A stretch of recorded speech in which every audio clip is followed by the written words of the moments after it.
दोस्तों, आप लोग भी एंजाइटी से सफ़र कर रहे हो और आपको भी एंजाइटी से पीछा छुटाना है।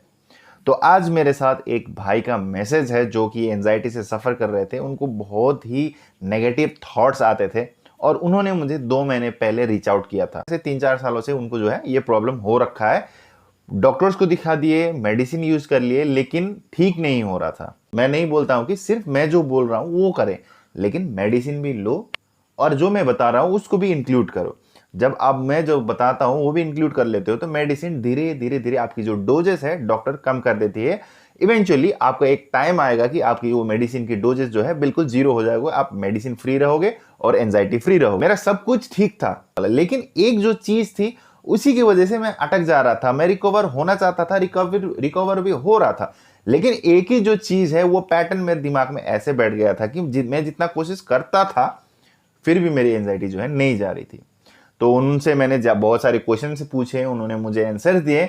उसके बाद मुझे एक पैटर्न उनमें दिखा कि वो जो है अपनी नेगेटिव थॉट्स को लेकर क्या सोचते हैं। जब मैंने उनसे पूछा कि भाई जब आपको नेगेटिव थॉट्स आते हैं तो कैसे कैसे आते हैं, तो उन्होंने बोला कि मैं मर जाऊंगा या फिर मुझे चक्कर आ जाएंगे, मेरे आंखों के सामने धुंधलापन या फिर ब्लैकआउट होते ही मुझे ऐसा डर लगता था कि अब मैं मरने वाला हूं।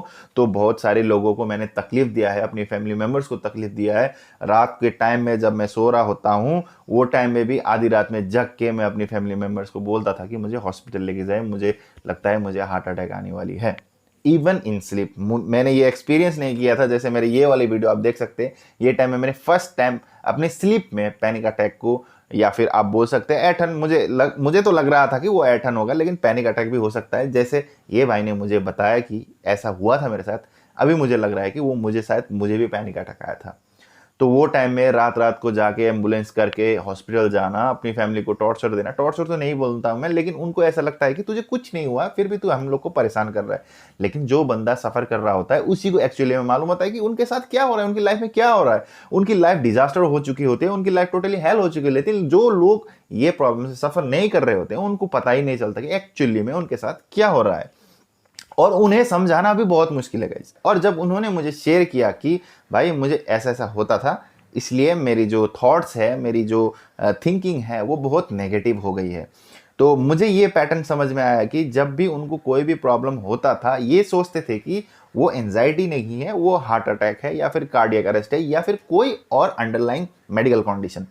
लेकिन एक्चुअली में उनको एंजाइटी है, जबकि डॉक्टर ने भी उनको बताया था कि एंजाइटी है, और यस वो एंजाइटी की ही मेडिसिन ले रहे थे, लेकिन अपने आप को कन्विंस नहीं कर पा रहे थे कि एक्चुअली में मुझे एंजाइटी ही है। जैसे हम सारे बहुत सारे लोगों को मालूम होता है कि हम एंजाइटी से सफर कर रहे होते हैं, लेकिन अपने आप को कन्विंस करना कि हाँ मुझे एंजाइटी है, मुझे कुछ नहीं होगा, बस ये मेरी थॉट है, ये मेरा वहम है, मुझे कुछ नहीं होने वाला है, ये चीज कन्विंस कराना ही बहुत ज्यादा मुश्किल रहता है। और इनकी केस में भी यही था कि उनको कन्विंस कराना है कैसे करके कि ये आपका एंजाइटी है, ये जो नेगेटिव थॉट्स जो आपके दिमाग में आ रहे हैं ये आपकी एंजाइटी की वजह से है, इसके वजह से आपको हार्ट अटैक नहीं आने वाला है, इसके वजह से आपको कार्डियक अरेस्ट नहीं आने वाला है। तो 2 महीने रेगुलर मैंने उनके साथ टच में रहा, उनके साथ उनको बातें बताई, उनको एक पॉजिटिव अफर्मेशन दिया, आपका दिन भर का शेड्यूल जो है वो क्या रखना है, और रात को सोते टाइम स्पेशली आपको रात को सोते टाइम में बहुत केयर करना होता है, क्योंकि अगर आपकी स्लीप जो है ना ये रूटीन बिगड़ जाती है तो आपको जो प्रॉब्लम है वो ऑटोमेटिकली और ज्यादा हो जाता है। कितने सारे लोग तो बोलते हैं 3 घंटे सोते हैं, 4 घंटे सोते हैं, वो सोते हैं क्योंकि उनको आदत है 3-4 घंटा सोने का, लेकिन हम लोग तो 7 घंटे, 8 घंटे, 9 घंटे सोने वाले इंसान है। लेकिन अचानक ये प्रॉब्लम हो जाने की वजह से अभी हमारी नींद जो है नहीं हो पा रही है, हम टोटली 8 आवर्स की नींद जो है पूरा नहीं कर पा रहे हैं। इसी की वजह से और भी ज्यादा एंजाइटी होना शुरू हो जाता है। अब मुझे कितने सारे कमेंट्स आते हैं कि भैया मैं रात को सो नहीं पाता, सोने के लिए जाता हूं, बहुत कोशिश करता हूं, लेकिन बहुत सारे थॉट्स आते जाते दिमाग में और मैं सो नहीं पाता।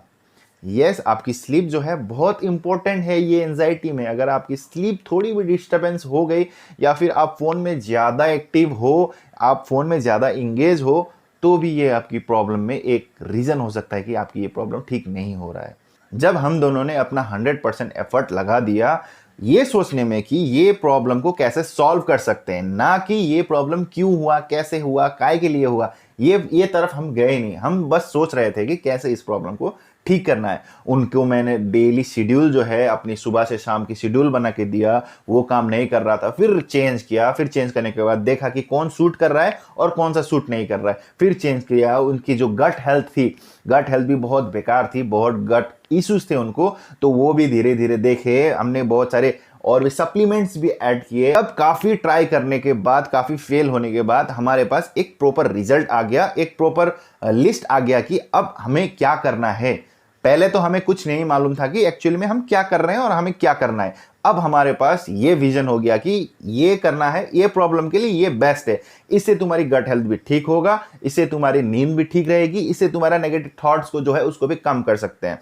तब जब हम 2 महीने उस पर काम किए, उनको मैंने डे टू डे उनको मोटिवेशन किया, उनको पॉजिटिव अफर्मेशन देता था, डेली टच में रहता था कि तुम्हारी जो प्रॉब्लम है अभी कैसा है, तुम्हें जो पहले थॉट्स आते थे या आते थे वो आ रहे हैं नहीं। मैं उनको बोलता था कि जो भी तुम्हारी प्रॉब्लम से जो भी थॉट्स आ रहे हैं, वही टाइम में अपना प्रॉब्लम जो है नोट कर दो कि तुम्हें अभी ये टाइम में क्या थॉट्स आ रहे हैं और क्यों आ रहे हैं। जैसे मुझे लगता है कि मेरी हार्ट बीट जो है तेज हो गई है, या फिर मैं अभी गिर जाऊंगा, या फिर मुझे चक्कर आने वाली है, या फिर फ्यूचर को लेके भी हो सकता है, जॉब को लेके भी हो सकता है, फैमिली को लेके भी हो सकता है, अपनी फिजिकल कंडीशन को लेके भी हो सकता है। इससे क्या होगा कि तुम अपना प्रोग्रेस जो है ट्रैक कर पाओगे, तुम अपना रिजल्ट जो है देख पाओगे कि पहले कौन सी लेवल में तुम सोच रहे थे और अभी कौन सी लेवल में तुम सोच रहे हो।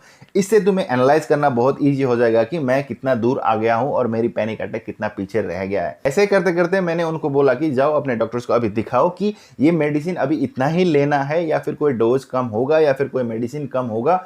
जब उन्होंने वहाँ पे जाके चेक किया, जाके डॉक्टर को दिखाया, तो वहाँ पे जाते ही उनको जो मेडिसिन जो थी, अगर वो 100% थी, डोजेस भी 100%, तो मेडिसिन भी 25% हो गया था और डोजेस भी 25%, and that's a very good sign. तो बताया भैया बहुत बहुत शुक्रिया, आपकी वजह से ये जो मेरी प्रॉब्लम है ये काफ़ी ठीक हो रही है, और जो आपने एडवाइस दिया है, जो सजेशन दिया है, इसको मैं एंड तक फॉलो करूंगा, कोई भी चीट नहीं करूंगा। अगर कोई चीट कर लेता है, देखो गाइस, चीट मतलब क्या होता है? चीट मतलब अल्कोहल होता है, चीट मतलब अल्कोहल होता है, चीट मतलब बिंज ड्रिंकिंग होता है, चीट मतलब अगर आप बिंज फूड खाते हो ये भी चीट होता है, अगर आप बाहर का खाना ज़्यादा खाते हो ये भी चीट होता है, अगर आप अपनी स्लीप पैटर्न है, स्लीप टाइमिंग है, इसको बिगाड़ते हो ये भी गलत है।